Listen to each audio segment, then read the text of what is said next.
자, 오늘은 성경 읽기 진도에 따라서 히브리서를 가지고 나의 믿음은 어떤 믿음인가 라는 제목으로 말씀을 전하고자 합니다. 제목이 뭐라고요?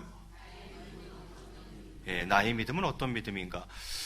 고린도전서 13장이 사랑장이라는 별명을 가지고 있듯이 히브리서 11장은 믿음장이라는 별명을 가지고 있습니다. 그래서 히브리서 11장에 보면 많은 믿음의 선진들, 즉 믿음의 선배들이 많이 나오고 있습니다. 그래서 오늘 말씀의 전개는 먼저는 선배들의 믿음은 어떤 믿음이었지 하는 선배들의 믿음을 살펴보고, 그러면 나의 믿음은 또한 어떤 믿음인지를 생각해보고, 그리고 나의 믿음은 어떠한 믿음이었으면 좋겠는지 선배들의 믿음을 보건대 나도 이런 믿음이었으면 좋겠다라는 것을 한번 생각해보는 그런 행복한 시간이 되었으면 좋겠습니다. 먼저 아벨부터 한번 보도록 하겠습니다. 히브리서 11장 4절 상반절 말씀에 보면 이렇게 기록하고 있습니다. 믿음으로 아벨은 가인보다 더 나은 제사를 하나님께 드림으로 의로운 자라 하시는 증거를 얻었으니 이렇게 되어 있어요. 자, 믿음으로 아벨은 가인보다 더 나은 제사를 하나님께 드렸다 이렇게 되어져 있죠. 그러니까 아벨은 하나님께서 원하시는 믿음의 제사를 드림으로 하나님을 기쁘시게 했던 것입니다. 그래서 아벨의 믿음은 저는 예배하는 믿음이었다 이렇게 이야기하고 싶습니다. 어떻습니까? 이 아벨의 예배하는 믿음을 보건대 나는 하나님께 믿음의 제사를 드리는 자인가라는 것을 한번 생각해 보셨으면 좋겠습니다. 가인과 아벨이 있었어요. 그런데 하나님께서 아벨의 제사를 받으셨어요. 그 이유를 히브리서 기자는 뭐라고 이야기하냐면 아벨이 무슨 제사를 드렸다고요? 믿음의 제사를 드렸다는 거예요. 그 믿음의 제사로 하나님을 기쁘시게 했다고 이야기하고 있어요. 그러면 나도 제사 드리는 자요 예배 드리는 자인데 나는 과연 믿음의 제사를 드리고 있는가? 하나님 기뻐 받으시는 예배를 드리고 있는가 하는 것을 한번 돌아보자는 것입니다. 그래서 먼저 바라기는 우리의 믿음이 예배하는 믿음이 되시기를 바라겠습니다. 두 번째 에녹이라는 인물을 간단하게도 살펴보려고 합니다. 본문 11장 5절에 보면 이렇게 기록하고 있어요. 믿음으로 에녹은 죽음을 보지 않고 옮겨졌으니 하나님이 그를 옮기심으로 다시 보이지 아니하였느니라. 그는 옮겨지기 전에 하나님을 기쁘시게 하는 자라 하는 증거를 받았느니라 이렇게 되어 있어요. 여러분, 에녹이라는 인물은요, 죽음을 맛보지 않고 천국에 들어간 인물이죠. 그런 인물은 성경에 2명밖에 없다 그랬어요. 누구가 그렇습니까? 에녹과 엘리야 선지자가 그랬죠. 유일하게 모든 인간은 다 죽는데 죽질 않았어요. 죽질 않고 바로 천국에 간 두 인물 중에 한 사람이 에녹입니다. 그런데 그 에녹을 향해서 오늘 성경이 뭐라고 이야기합니까? 에녹은 죽음을 보지 않고 옮겨졌으니 하나님이 그를 옮기심으로 다시 보이지 아니하였느니라. 그런데 그는 옮겨지기 전에 하나님을 뭐 하게 하는 자라고요? 기쁘시게 하는 자라 하는 증거를 받았다 이렇게 되어 있어요. 그럼 뭘 어떻게 있길래 하나님을 기쁘시게 하는 자라는 증거를 얻었는가? 그래서 창세기에 에녹이 기록되어져 있는 대목을 보니까 창세기 5장 24절에 이렇게 기록하고 있습니다. 자, 에녹이 하나님과 동행하더니 하나님이 그를 데려가심으로 세상에 있지 아니하였더라 이렇게 되어 있어요. 아, 에녹이 하나님과 뭐 했다고요? 동행했다. 그러니까 에녹은 하나님과 동행함으로 하나님을 기쁘시게 하는 사람이었습니다. 그래서 에녹의 믿음은 저는 동행하는 믿음이다 이렇게 표현하고 싶어요. 그러면 이 믿음을 가지고 나의 믿음을 돌아봅니다. 나는 혼자 쫄래쫄래 살아가는 인생인가? 아니면 나는 하나님 손 꼭 부여잡고 하나님과 한 걸음 한 걸음 동행하는 믿음인가 하는 것을 돌아보자는 거죠. 나는 나 혼자 살아가는 인생인가? 하나님과 동행하는 인생인가? 에녹은 아무것도 없어요. 하나님과 동행한 것뿐이에요. 그런데 그를 가리켜 하나님을 기쁘시게 하는 자였다 이렇게 표현하고 있고, 심지어는 죽음도 맛보지 않고 천국 가는 복을 누렸어요. 여러분, 이 동행하는 믿음이 저와 여러분에게 있으시길 바랍니다. 세 번째, 노아라는 인물의 믿음은 무엇인가? 11장 7절에 보니까 이렇게 되어 있어요. 믿음으로 노아는 아직 보지 않는 일에 경고하심을 받아 경외함으로 방주를 준비하여 그 집을 구원하였으니 이로 말미암아 세상을 정죄하고 믿음을 따르는 의의 상속자가 되었느니라. 노아를 향해서 뭐라고 표현하고 있어요? 의의 상속자가 되었다. 의의 상속자다. 이렇게 이야기. 의라는 단어를 쓰고 있어요. 노아를 향해서. 그래서 창세기 7장 노아 기사를 보니까 이렇게 되어 있어요. 여호와께서 노아에게 이르시되 너와 내 온 집은 방주로 들어가라. 이 세대에서 네가 내 앞에 의로움을 내가 보았다. 이렇게 이야기해요. 또 무슨 단어를 쓰고 있어요? 의라는 단어를 또 쓰고 있어요. 여러분, 노아는 세상과 구별됨으로 하나님을 기쁘시게 하는 사람이었습니다. 그 시대는 홍수로 심판을 받아야 할 정도로 악한 시대였어요. 그런데 노아는 그 세상과 구별됨으로 하나님을 기쁘시게 하는 사람이었다 이 말이죠. 그래서 저는 노아의 믿음을 구별된 믿음이다 이렇게 표현하고 싶어요. 세상과 구별된 믿음이다라는 거죠. 그러면 이 노아의 믿음을 보면서 나의 믿음도 돌아보아야죠. 나는 과연 세상과 구별된 자인가라는 거죠. 그냥 세상 흘러가는 대로 그거에 편승해가는 사람인가, 아니면 노아처럼 세상과 구별된 믿음의 소유자인가를 돌아봤으면 좋겠습니다. 자, 네 번째는 아브라함입니다. 아브라함에 대해서 11장 8절에 이렇게 기록하고 있어요. 11장 8절에 믿음으로 아브라함은 부르심을 받았을 때에 순종하여 장래의 유업으로 받을 땅에 나아갈새 갈 바를 알지 못하고 나아갔으며 이렇게 되어 있어요. 어느 날 하나님이 나타나셔서 아브라함에게 이야기하시는 거죠. 내가 지시할 땅으로 가라. 근데 그 땅이 어디라고 얘기를 안 해주시는 거죠. 그래서 아브라함이 출발했을 때에는 갈 바를 알지 못하고 나아갔던 것입니다. 이것을 창세기에서는 이렇게 기록하고 있어요. 창세기 12장 1절과 4절 이 말씀은 한번 이어서 한번 같이 한번 읽겠습니다. 시작. 여호와께서 아브라함에게 이르시되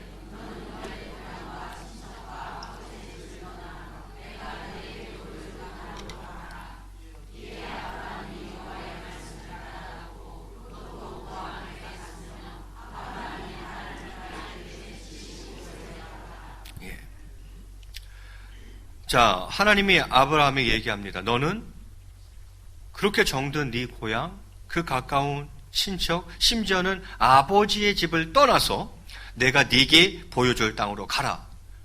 하나님, 그 땅이 어딘데요? 일단 가. 이거 아니에요. 예. 그런데 4절에 보니까 이 아브라함이 여호와의 말씀을 어떻게 했다고요? 따라갔고. 아브라함이 그렇게 하나님을 떠날 때의 나이가 몇 세였다고요? 75세였다. 아브라함은 자신이 가야 할 곳이 가나안인 줄도 모르는 채 떠났던 겁니다. 그것도 나이 75세 때의 말이죠. 그래서 저는 아브라함의 믿음을 그렇게 표현하고 싶습니다. 결단하는 믿음이었다라는 거죠. 그러면 나는 결단하는 믿음이 있는가라는 거예요.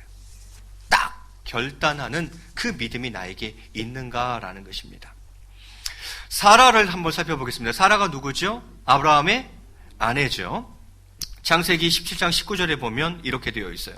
하나님이 이르시되 아니라 네 아내 사라가 네게 아들을 낳으리니 너는 그 이름을 이삭이라 하라.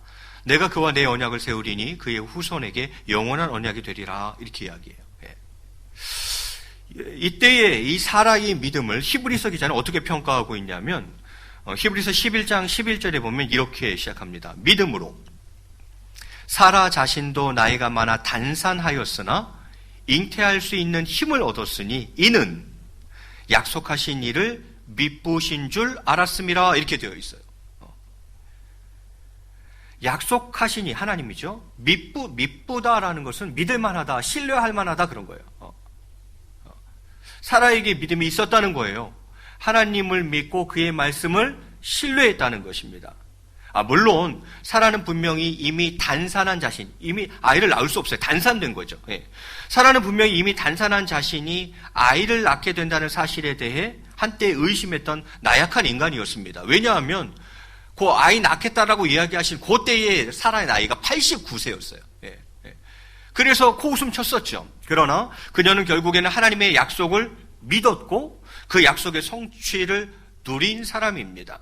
그래서 저는 사라의 믿음을 뭐라고 표현하고 싶냐면 확신하는 믿음이다 이렇게 표현하고 싶어요. 예. 사라의 믿음은 확신하는 믿음이었습니다. 그러면 내 믿음은 나는 확신하는 믿음을 가지고 있는가? 확실히 믿는 그 믿음을 가지고 있는가 하는 거죠. 여섯 번째 인물은 요셉입니다. 히브리서 11장 22절에 보면 이렇게 기록하고 있어요. 믿음으로 요셉은, 그러니까 11장은 다 이렇게 시작해요. 뭐로요? 믿음으로 다 이렇게 시작해요. 네. 믿음으로 요셉은 임종시에 이스라엘 자손들이 떠날 것을 말하고 또 자기 뼈를 위하여 명하였으며 이렇게 되어 있어요. 이게 무슨 말이냐면 이제 요셉이 임종할 때가 됐어요. 형제들을 불러놓고 얘기하는 거예요. 뭐라고요? 너희가 애굽을 떠나게 될 것이다. 즉 출애굽에 대해서 얘기하는 거예요. 너희가 분명히 이 애굽을 떠나게 될 것이고, 그리고 하나님이 약속하신 땅, 그 젖과 꿀이 흐르는 가나안 땅으로 들어가게 될 거야. 그러니까 나를 여기다 매장시키지 말고 너희 그 출애굽할 때 내 뼈를 챙겨서 나가. 나는 어디에 묻히고 싶어? 가나안에 묻히고 싶어. 이렇게 유언하는 대목이죠. 그래서 창세기 50장에 보면 이렇게 되어 있어요. 요셉이 그의 형제들에게 이르되 나는 죽을 것이나 하나님이 당신들을 돌보시고 당신들을 이 땅에서 인도하여 내사 아브라함과 이삭과 야곱에게 맹세하신 땅에 이르게 하시리라 하고, 요셉이 또 이스라엘 자손에게 맹세시켜 이르기를 하나님이 반드시 당신들을 돌보시리니 당신들은 여기서 내 해골을 메고 올라가겠다, 나한테 맹세해줘라, 이렇게 이야기하는 거죠. 하나님이 너희들 반드시 출애굽시키실 거야. 우리의 고향 땅 가나안으로 인도하실 거야. 나는 여기 묻히고 싶지 않아. 그러니까 너희가 출애굽할 때 반드시 내 뼈 챙겨서 가나안 땅에 묻어줘, 이 말이잖아요. 예. 여러분, 요셉은 거의 평생을 애굽에서 총리로 살았습니다. 그러나 그는 고국 땅에 묻히기를 원했던 거죠.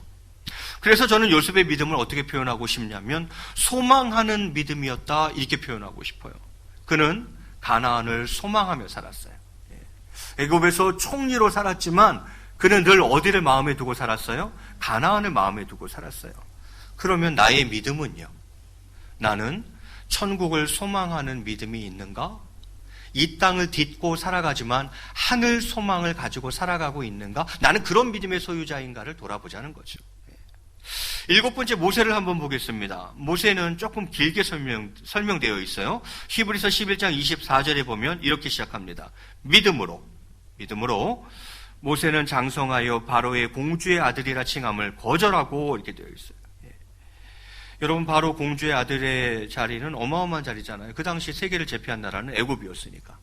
그 나라의 왕자 또 한 명 제끼면 왕이 될 수도 있어요. 모든 부와 지위와 권력을 한 손에 거머쥘 수 있는, 한마디로 호박이 넝쿨째 굴러온 그 자리를 그가 뭐 했다고요? 거절했다, 이렇게 이야기를 합니다. 그러면서 25절에 계속 설명해 나가기를 도리어 하나님의 백성과 함께 고난받기를 잠시 죄악의 낙을 누리는 것보다 더 좋아하고 되어 있어요. 낙을 누리는 것보다, 부와 지위와 명예와 권력을 누리는 것보다 하나님의 백성과 함께 고난받기를 자청했다는 거죠. 그리고요, 그의 인생을 히브리서 기자가 평가하기를 26절 상반절에 또 이렇게 이야기합니다. 그리스도를 위하여 받는 수모를 애굽의 모든 보화보다 더 큰 재물로 여겼다, 이렇게 되어 있어요. 예. 여러분, 이 모세의 믿음을 뭐라고 표현하고 싶으십니까? 저는 헌신하는 믿음이다, 이렇게 표현을 하고 싶어요. 다 누릴 수 있었어요. 못 누리는 게 아니에요. 도대체 누릴 수가 없어서 이쪽으로 옮긴 게 아니에요. 그는 마음만 먹으면 다 누릴 수 있었던 사람이에요. 그런데 그것을 접고 기꺼이 하나님과 그의 나라를 위해서 헌신했던 거죠. 모세는 헌신함으로 하나님을 기쁘시게 한 사람이었습니다. 그러면 나는 헌신하는 믿음이 있는가라는 것입니다. 하나님께 그의 나라를 위해 헌신하고자 하는 그 믿음이 나에게 있는가? 마지막 인물 한 명만 더 보겠습니다. 라합이라는 인물이에요. 히브리서 11장 31절에 이렇게 기록합니다. 믿음으로 기생 라합은 정탐꾼을 평안히 영접하였으므로 순종하지 아니한 자와 함께 멸망하지 아니하였도다, 이렇게 되어 있어요. 이게 무슨 얘기냐면 이스라엘이 출애굽해서 광야를 거쳐서 가나안 땅에 도착하게 되죠. 그 가나안 땅 첫 관문이 어디였습니까? 여리고성이죠. 가나안 땅에 들어가려면 여리고를 제껴야 되는 거예요. 그래서 정탐꾼을 미리 보냈죠. 그런데 그 정탐꾼이 누구네 집에 숨게 되는 거예요? 기생 라합의 집에 숨게 되는 거죠. 그래서 요거 정탐꾼들이 왔다고 수색이 나왔는데 이 기생 라합이 이 정탐꾼 둘을, 이스라엘 사람들이죠, 이 둘을 숨겨줬던 거죠. 그 대목이에요. 이것을 여호수아서에 보면 상당히 상세하게 기록해 놓고 있는데요. 제가 빠른 속도로 한번 읽어보겠습니다. 말하되 여호와께서 이 땅을 너희에게 주신 줄을 내가 아노라. 이게 이제 기생 라합이 정탐꾼들에게 하는 얘기예요. 여호와께서 이 땅을 너희에게 주신 줄을 나는 안다. 우리가 너희를 심히 두려워하고 이 땅 주민들이 다 너희 앞에서 간담이 녹나니 이유는 너희가 애굽에서 나올 때에 여호와께서 너희 앞에서 홍해 물을 마르게 하신 일과 너희가 요단 저쪽에 있는 아모리 사람의 두 왕 시온과 옥에게 행한 일, 곧 그들을 전멸시킨 일을 우리가 들었음이니라. 우리가 듣자 곧 마음이 녹았고 너희로 말미암아 사람이 정신을 잃었나니. 그 다음 잘 보세요. 너희의 하나님 여호와는 위로는 하늘에서도 아래로는 땅에서도 하나님이시니라. 이렇게 이야기해요. 이게 뭐예요? 기생 라합의 신앙 고백이잖아요. 진짜 신은 누구밖에 없다? 너희가 섬기는 그 하나님밖에 없다는 거예요. 나는 그걸 안다는 거예요. 그 하나님이 너희랑 함께하는 이상 너희를 이길 수 있는 사람은 없다는 거예요. 예. 위로나 아래로나 유일한 신은 너희가 섬기는 하나님 여호와밖에 없다. 기생 라합이 이렇게 이야기하는 거죠. 그래서 내가 부탁한다는 거예요. 12절에 그러므로 이제 청하노니 내가 너희를 선대하였은즉, 내가 너희를 숨겨줬잖아. 선하게 대했잖아. 내가 너희를 선대하였은즉 너희도 내 아버지 집을 선대하도록 여호와로 내게 맹세하고 내게 징표를 내라. 그리고 나의 부모와 나의 남녀 형제와 그들에게 속한 모든 사람을 살려주어 우리 목숨을 죽음에서 건져내라. 이렇게 이야기를 합니다. 여러분, 사실 이건 정말 모험이죠. 이건 목숨을 담보한 모험입니다. 걸리면 어떡할 거야? 수색대가 들어와가지고 이스라엘 정탐꾼 2명 숨겨준 것이 발각되면 기생 라합은 어떻게 되는 거예요? 사형이에요. 근데 그 일을 지금 기생 라합이 하고 있어요. 예. 라합은 지금 정말 큰 모험을 하고 있는 것입니다. 그래서 저는 라합의 믿음은 모험하는 믿음이었다, 이렇게 표현하고 싶어요. 그러면 나에게는 하나님을 믿고 모험해볼 수 있는 믿음이 있는가라는 거죠. 예. 계산기 두들겨도 안 나오는 건데, 하나님을 신뢰함으로 하나님을 내가 믿기 때문에 내 인생을 그분 앞에 던져볼 수 있겠냐는 거죠. 라합은 그렇게 했어요. 모험하는 믿음이었죠. 자, 저는 오늘 이 본문을 통해서 여러분과 한두 가지만 묵상해 봤으면 좋겠습니다. 먼저는 나의 믿음이에요. 나의 믿음은 어떤 믿음입니까? 예. 또한 이게 부담스럽다면, 그러면 나의 믿음은 어떤 믿음이고 싶으십니까? 오늘 믿음의 선진들 33명을 다 이야기할 수 없어요. 그중에서 8명만 뽑아서 얘기했어요. 자, 그러면 이 8명의 믿음의 선진들, 그 훌륭한 믿음을 우리가 보았는데, 그러면 내 믿음은 과연 그 8개 중에 하나를 택한다면 어떤 믿음이었으면 좋겠는가, 이 말이죠. 물론 8개를 다 가지면 좋죠. 욕심도 많아. 8개를 다 가지면 좋지만 하나님이 그 중에서 나한테 하나만 주겠다 그러시면 나는 어떤 믿음을 갖고 싶은가, 이 말이죠. 앞으로 내 믿음이 이러한 어떠한 믿음이었으면 좋겠냐, 이 말이죠. 아벨의 믿음은 예배하는 믿음이었습니다. 하나님께 항상 평생 동안 믿음의 제사를 드리길 원하십니까? 아니면 애녹받죠. 동행하는 믿음이었어요. 하나님과 동행하는 자이길 원하십니까? 앞으로 여러분의 남은 여생이, 그 인생이 정말 하나님을 꼭 부여잡고 하나님과 한 걸음 걸어가는, 하나님과 동행하는 자이길 원하십니까? 아니면 노아의 믿음은 구별된 믿음이라 그랬어요. 세상과 구별된 자로 살아가길 원하십니까? 아니면 아브라함, 결단하는 믿음.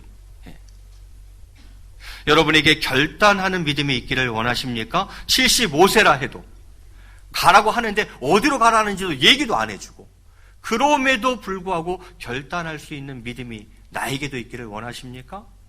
아니면 사라처럼 확신하는 믿음, 정말 확실히 믿는 믿음이 있기를 원하십니까?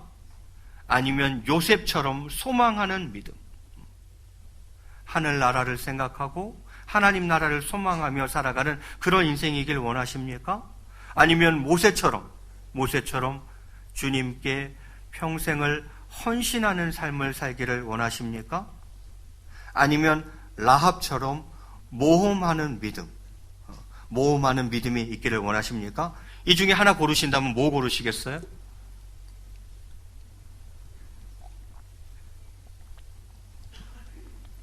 뭐 고르시겠어요? 안 고르시겠어요? 저는 8개 중에 하나를 고르라면 저는 라합의 모험하는 믿음을 고를 겁니다. 하나님이 혹시 저에게 믿음을 허락해 주신다면 저는 이러한 믿음을 허락해 달라고 하나님께 말씀드릴 겁니다. 신자의 삶은, 즉 믿는 자의 삶은 어쩌면 믿는 자의 삶이란 모험으로 사는 인생인 것입니다. 하나님을 신뢰함으로, 하나님의 말씀을 믿음으로 내 인생을 그분께 던지는 거예요. 어떻게 될지 진짜 몰라요. 그런데 내가 하나님을 전적으로 신뢰함으로 그 하나님의 말씀을 굳게 믿고 던져보는 거예요. 그분 앞에 내 인생을 던져보는 거죠. 어쩌면 믿는 자의 삶, 신자의 삶이라는 것은 결국 폴 트로니에가 얘기한 것처럼 모험으로 사는 인생이 아닌가 그런 생각을 해봅니다. 그래서 저는 8번 달라고 할 겁니다. 여러분, 오늘 본문은 히브리서 11장 6절이었어요. 그것을 본문으로 잡은 데는 이유가 있는 거예요. 왜냐하면 가장 중요한 구절이기 때문이죠. 우리 11장 6절 한번 외워볼까요? 네. 화면 보면서 외워보겠습니다. 시작.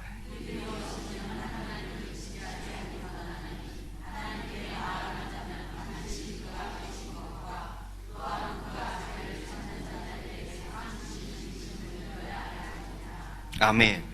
전제는 이거예요. 믿음이 없이는 절대 하나님을 기쁘시게 할 수 없어요. 절대 없어요.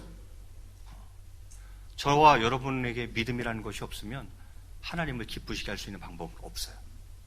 믿음이 없이는 하나님을 기쁘시게 하지 못한다는 거예요.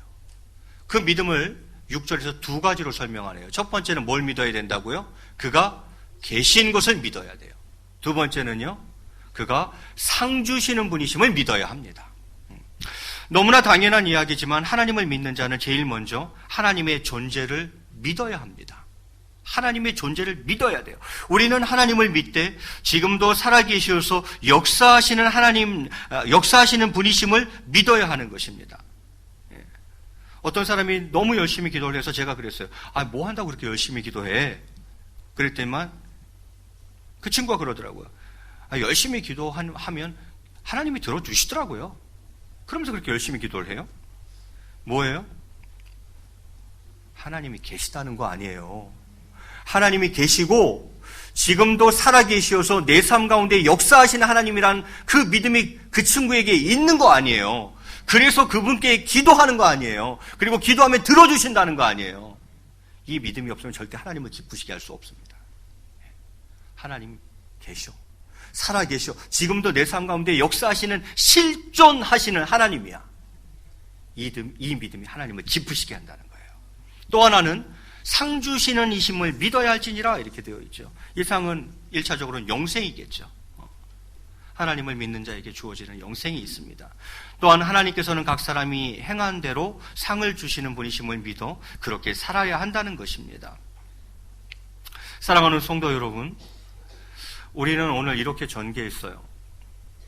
믿음의 선진들, 선배들의 믿음을 살펴보았고, 그럼 내 믿음은 어떤 믿음이지? 부담스러워. 그러면 나는 어떤 믿음이길 원하지? 그걸 살펴보았어요. 그렇구나. 믿음이 없으면 절대 하나님을 기쁘시게 할 수 없구나.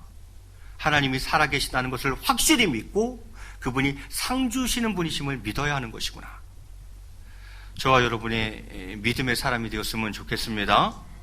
그리고 이제 마지막은 그 믿음으로 진짜 사는 거예요. 믿음은 소유하고 있는 소유물이 아닌 거죠. 그것은 실제로 살아내야 할 삶이며 구체적인 행위여야 하는 것입니다. 그래서 마지막 말씀드리고 싶은 것은 로마서 1장 17절입니다. 우리 로마서 1장 17절 말씀, 우리 마지막 말씀이니까 한번 힘있게 같이 한번 읽겠습니다. 시작.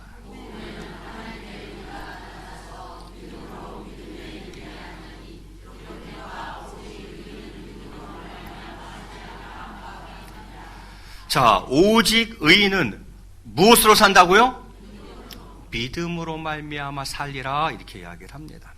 이 시간 간절히 바라옵기는 믿음의 사람이 되어 오직 믿음으로 살아 하나님을 기쁘시게 하는 저와 여러분이 다 되시기를 주님의 이름으로 간절히 축원드리겠습니다. 우리 앞뒤적으로 한번 이렇게 인사하시겠습니다. 오직 믿음으로 사십시다. 이렇게 한 번 더 축복하겠습니다. 믿음의 사람 되시기를 바랍니다. 우리 같이 찬양하고 잠시 말씀 놓고 기도하도록 하겠습니다.